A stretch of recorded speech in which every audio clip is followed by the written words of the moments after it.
This is Envision Self-Healing podcast episode number 9.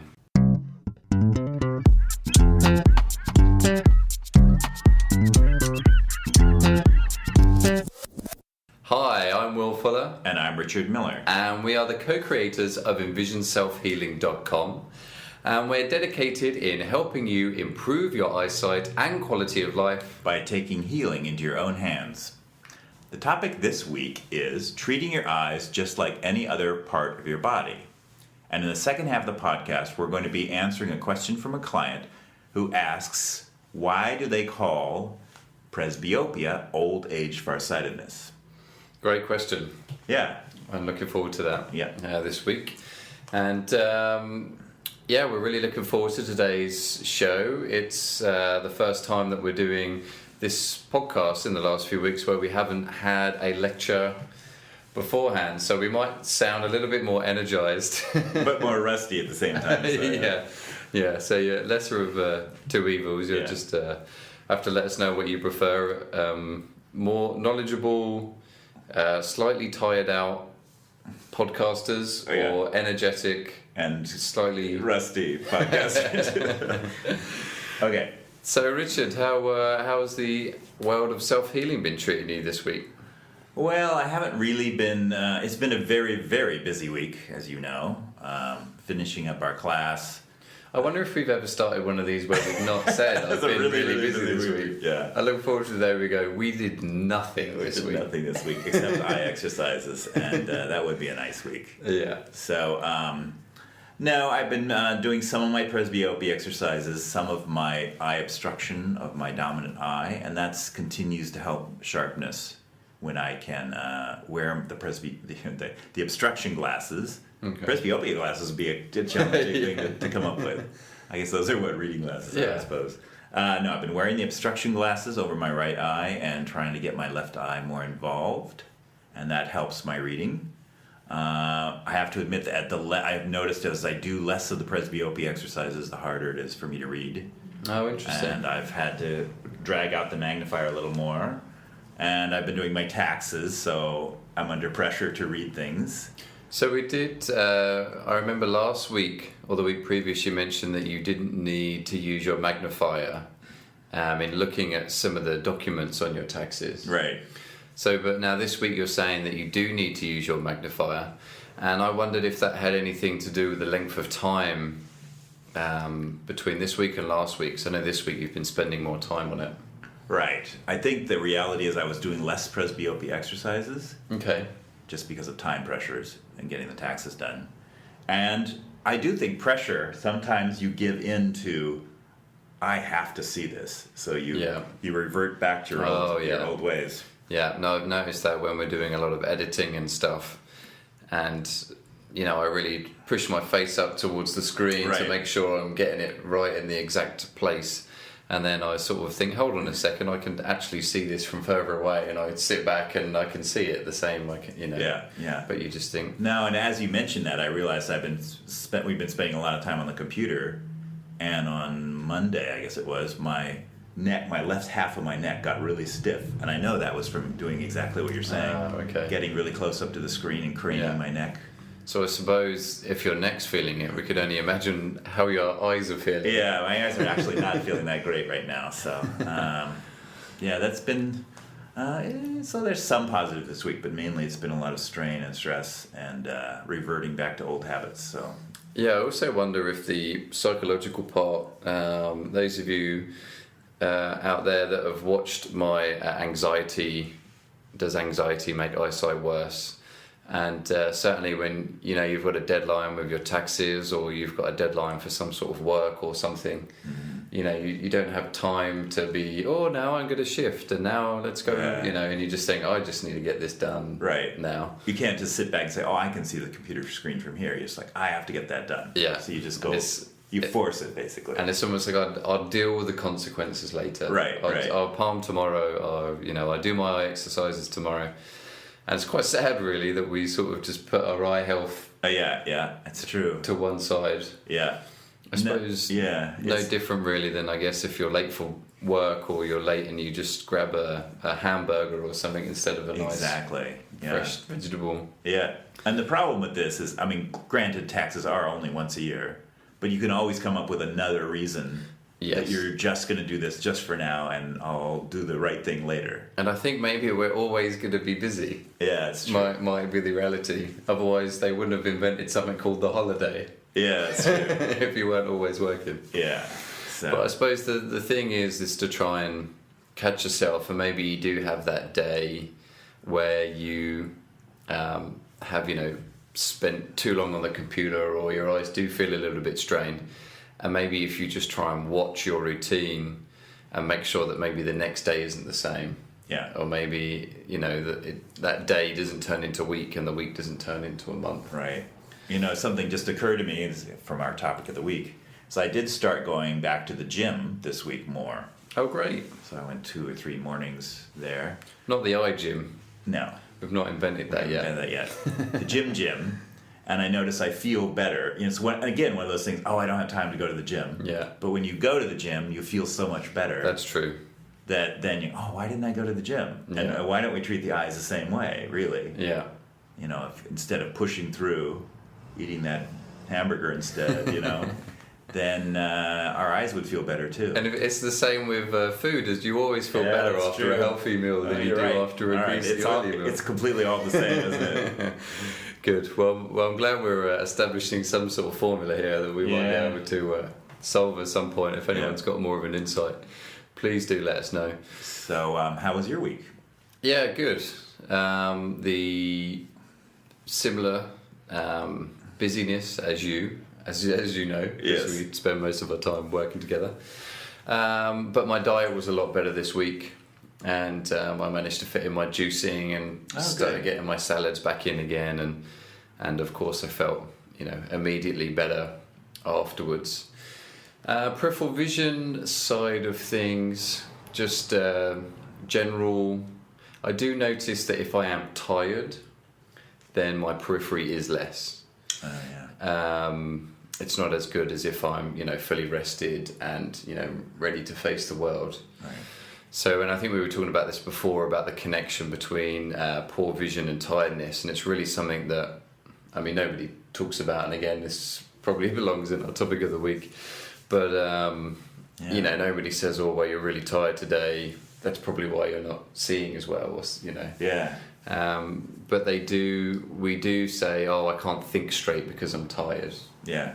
And obviously the eyes are, connected to the brain. So it wouldn't surprise me if vision was impaired through fatigue and tiredness. It actually is obvious when you start talking to some of our clients. Sometimes they will come to us and say, I see worse when I'm tired. Yeah. When you start looking at your vision more intently, the way we do, then you do start noticing that you see worse when you're tired. Yeah, my fear is if I didn't know about this stuff, and say I hit a rough patch, and I'm doing lots of work and I'm feeling quite tired, and I think, oh no, my vision's getting worse, and just that thought of, oh no, my vision's getting worse, and then it's like, now I need to go get my eyes checked, and then that's when you get prescribed. Exactly. That's a very good point. Yeah. So if you're listening to us out there and you're really tired, don't go see your optician or optometrist at this moment. Go when your vision's feeling great. And you're not tired. Go on a really nice, beautiful sunny day. Yeah. When you're feeling fantastic and you've been to the gym and you've had some salads. Yeah. And then go to the eye doctor. Yeah. But so periphery-wise, pretty much maintaining the same, which I'm always pleased with. But I have noticed that the tiredness does affect it, and I don't see as well my periphery when I have that. But I have noticed today, actually, when I was heading over here on the public transport, that there's a sign opposite where I wait for the I don't want to call it a bus. Train, the tram. Tram. We say tram. Yeah. And there was a sign across the road that a couple of months ago I couldn't read what the sign was, so I was doing lots of shifting on it, and I was trying to figure out what it was. And I never did see it. But today I was standing there, and I hadn't thought about it in a long time. And I looked at it, and I could read what was on it. Wow. And I was just, and I read it. And I thought, hold on a second, a couple of months ago, I couldn't make out the letters on the sign. Now, it could be that the day that I was doing the shifting, maybe it was a rainy day or what have you, and today is a gorgeous sunny day. But still, the fact that I was able to read it, and I was even able to read, it had, it was to do with contracting, there will be roadworks, this is the state. And I even read the contract number 415, blah, blah, blah. So really pleased about that. So, but before I got there, because I run from one muni over to another muni. Right. And the last few weeks that I've been coming here, I realised that I not get jealous, but when I'm around other people and they can just read what bus number, I know exactly what you're talking about. They can just pick up public transport is always something different when your vision isn't perfect. And I've realised that I've stopped looking. I don't even bother looking to see if I can see a bus number in the distance or whatever. I just check my phone or get the GPS out. So the last month or so, I've been trying to focus on, even though I can't read it clearly, at least attempt. At least have a look and see what it is, and actually have the desire to see it, instead of being like, I can't see it. Instead of being like that, it's like, I can't see it. Maybe I'll be able to see it next week or the week after.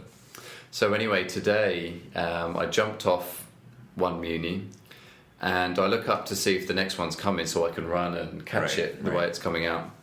And I looked up and I saw that there was a big J.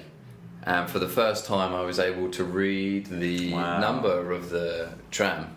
And it was a very quick glance. So obviously the fixation that we were talking about a few weeks ago all happened nice and clearly. And I saw this nice crisp J. And so I went running, and I go running down to the bus.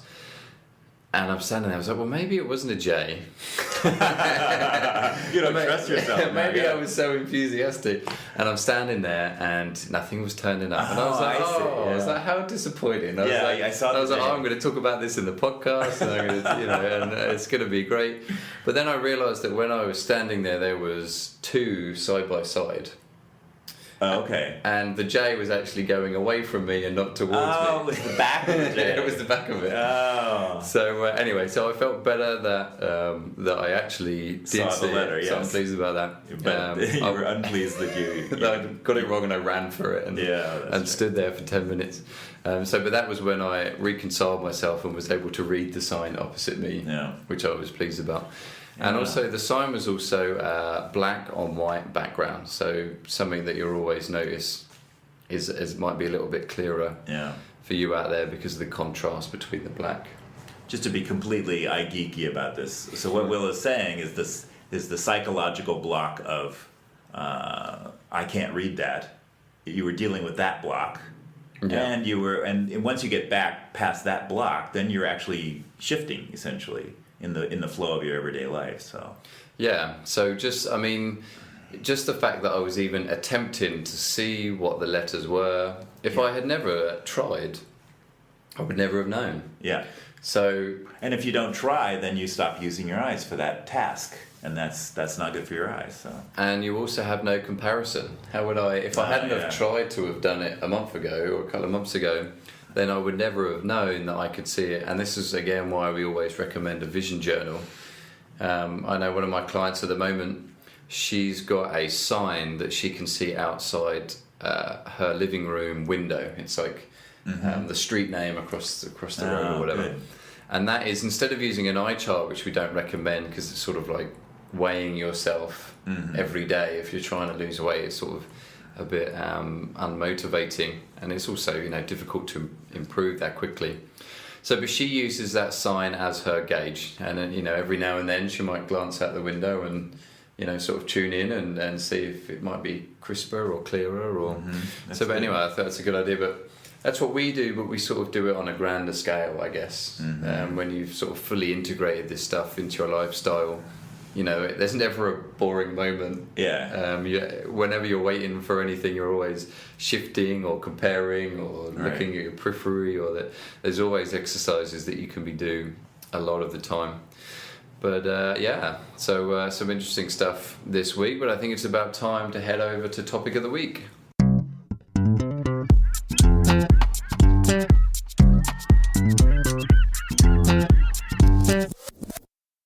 topic this week is treating your eyes just like any other part of your body. And this is a topic that's very important to us because it addresses one of the objections that people come up with about eye exercises, and that objection is statements they've heard from their eye doctors, basically saying the eyes can never improve, that the eyes can only get worse, and this topic really addresses that. The question we're coming back with is, why are we treating the eyes any differently than any other part of the body? Why would you say your arm could never improve? It can only get worse. Or, How could you ever... and this is why we compare... A lot of our work is based around the anatomy of the eye. We've really tried to go from a very practical, anatomical approach. Right. Because if you've got specific muscles in the eye, and they work the same as your arms, that if you can strengthen one muscle, then why can't you strengthen the other muscle? So we really think that it helps people understand, and instead of it being like, oh, magical eye exercises, right? It does seem that way sometimes. This sort of mystical, almost religious ritual or something, instead of just going to the gym, basically. These were performed 2,000 years ago, right? Before anatomy was even discovered. Yeah. It's just like, look, let's just bit of common sense. You've got muscles in your eye, and they become weak because you don't use them properly, and they become stiff. Just like any other muscle in the body. If you sit down for 16 hours a day and then you go to stand up, you're stiff. It's difficult to stand up. Everybody knows, because people go, oh, it's a bit sore. There's everyone knows what it's like when they've been sitting for a long time, or even if say you've been sitting on a long plane journey and your back starts to your lower back gets sore from you're mistreating your lower back. Right. So why is it that we treat our body this way, and we go, oh, well, I'm stiff because I've been sitting a long space of time and I've not been using the muscles? Then, when somebody isn't using the muscles in their eye properly and they're told, oh, you've got presbyopia because the lens is stiff and the muscles in your eye are stiff, we don't go, oh, okay, let's unstiffen them. We think, you're just getting old and there's nothing you can do about it. Yeah. Just give up. Yeah. Just make sure you're putting money in your pension. And the other, if you want to address other systems in the eye, you've got the fluids in the eye, and once again, it's like, well, we want to improve our blood circulation, lower our blood pressure, all of those things for our heart and all of those systems. So why not treat the fluid systems in the eye in the same way? Yeah, and it's all interconnected. The fluid system and the circulatory system, and then the nerve too. If you think, oh, it's nerves, you can't improve nerves. Well. Number one, they're discovering that, and so you could say, well, the optic nerve is part of the brain, and we used to believe the brain couldn't improve. After childhood, essentially, and now they're discovering that people do reroute things in their brain when they have strokes. It's all more plastic. The neuroplasticity of the brain has been discovered. I remember when I was flying to San Francisco, coming back from London, and I watched this cutting-edge documentary that they had on there, and obviously I was pleased to see it, but it was to do with neuroplasticity. And it was like Michael came and saw us, and he was right hand dominant, and he couldn't really use his left hand, so we tied his right hand up for 6 weeks, and now he's able to use his left hand 25% better than he can before with his right hand. And it's like, really? And here we are walking around with these funny glasses blocking our dominant eye, and we've been doing this for years. And people think we're funny for it. But and this was cutting edge. You can strengthen the non-dominant side. You can strengthen the weak parts of your body, and the brain can change. And exactly. And but why? Why is that so weird that the brain could change? And why is it so different? I guess is what we're saying. And it's just not new. Like if you think about it, that's just common sense. Why do we need a study? Why do we need science to tell us? Why do you need, why is it that you can hear all this great stuff, you can improve your eyesight, you see better on the eye chart, or the world seems clearer around you, But unless your eye doctor says to you, yes, your vision has improved, Right. no one was, we won't believe it. We for won't some believe reason. it.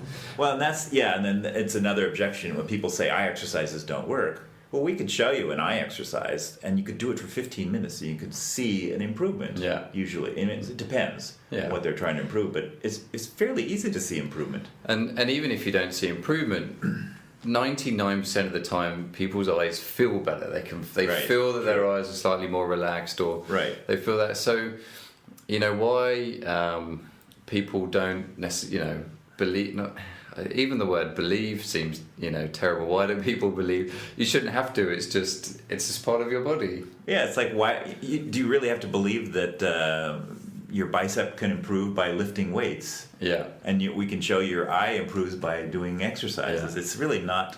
It's not religious belief or anything. It's just a reality. You just look at it. So, and this is why we want to really encourage everyone as much as possible to read up about the anatomy of the eye, and this is why in our free ebook that we've taken each major anatomical part of the eye that we feel can be helped and exercised in general, and we describe it a lot more and how the eye functions, and then explain why the eye exercise is actually helping improve that.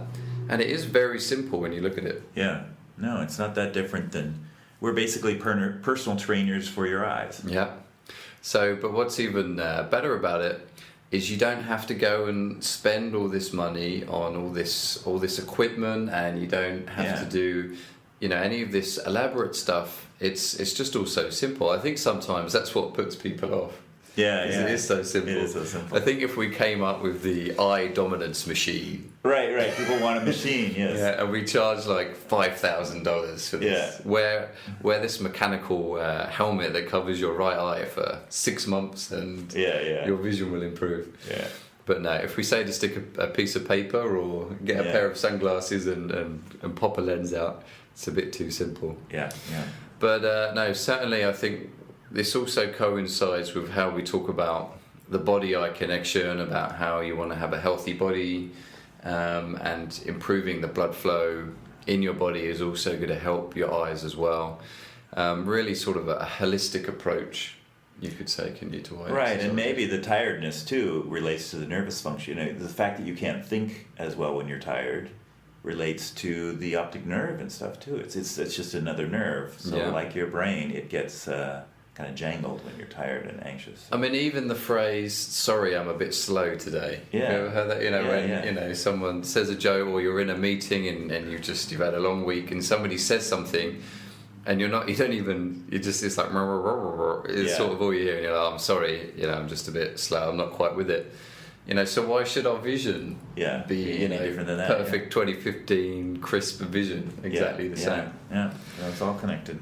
But anyway, I think we could certainly talk about this topic a lot more, and I'm sure we will in the future. It does make me laugh how people and science tries to separate the eye so much from the rest of our body. And it may lead us to abusing them in some ways. If we think of them as this part of the body that can improve, we almost look at them as we can't harm them, we can't improve them too. So we just sort of abuse them by.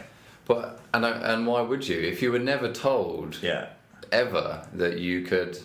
I remember rubbing my eyes as a child or something. My mum telling me not to rub my eyes because they're you only get one pair of eyes, or it's eyesight is precious, and I always hear parents say that to their kids.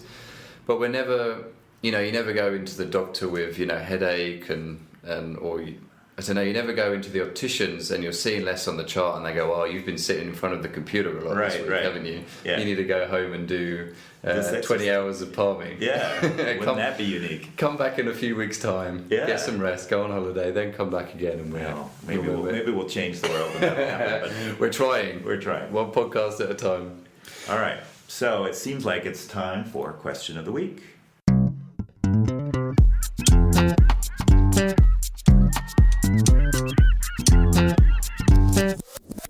And the question of the week comes from a client who asks, why is presbyopia called old age farsightedness? And I do just want to point out that we did actually answer this question to our client. Yes. we didn't say, sorry, can you wait a couple of days and then we give you the answer. Yeah. So this is one of my pet peeves because it's not farsightedness. The effect of it is sort of like farsightedness. Yeah.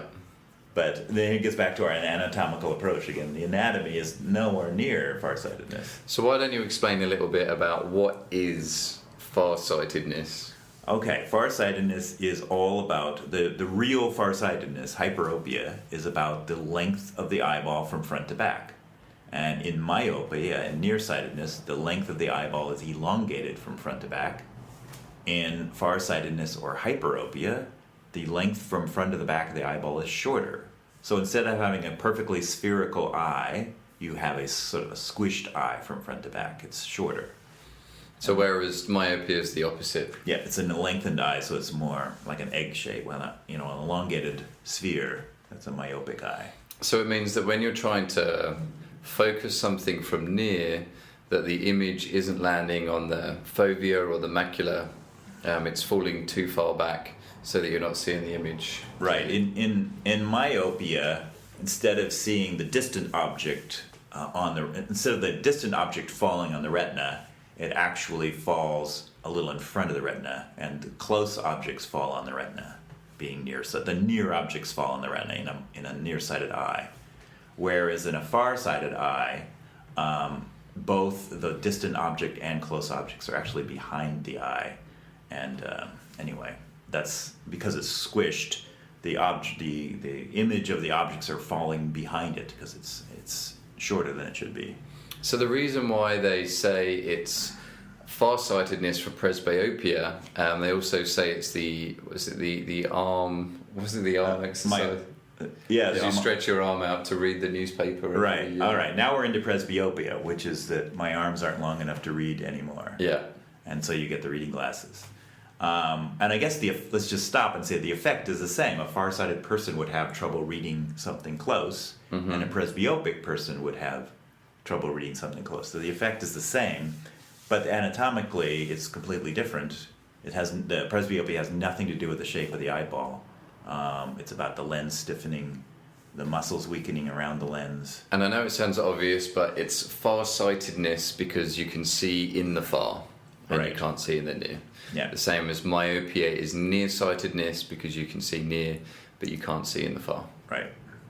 So anyway, that's a geeky technicality, but well, I think it's important to know because we're not saying that you can't improve farsightedness, but it's certainly, if you look at the anatomy of it, it could be a bit more of a challenge to improve farsightedness. The shape of the eyeball, in comparison to just a stiff lens and stiff muscles. Well, maybe I'm saying if people walk around and they say I'm farsighted when they're really presbyopic, it sort of prevents them from addressing the issue more because they almost treat it as like I'm permanently see farsightedness. Yeah. And well, obviously that's dealable with too, but presbyopia is much easier to deal with, and you deal with it in a different way. We're exercising the muscles in the eye, in the lens, and dealing with the lens. And if it was common knowledge that presbyopia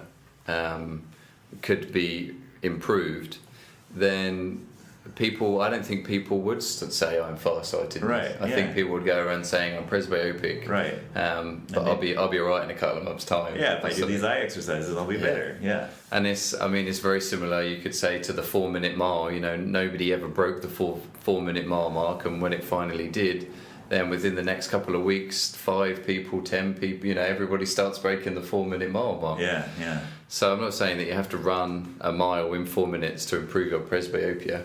There are presbyopia exercises that we suggest that I'm sure our avid listeners already know a lot about already.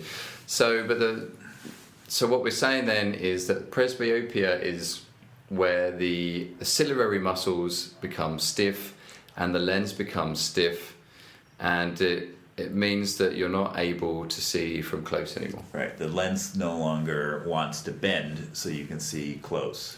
So, you can see close, obviously, but not crisp and clearly. Right. because it's the lens, it's the accommodation, and the accommodation in our eyes is where the lens thickens and rounds, and it gets the image that's closer to you to really focus on that tiny little spot on the back of the eye.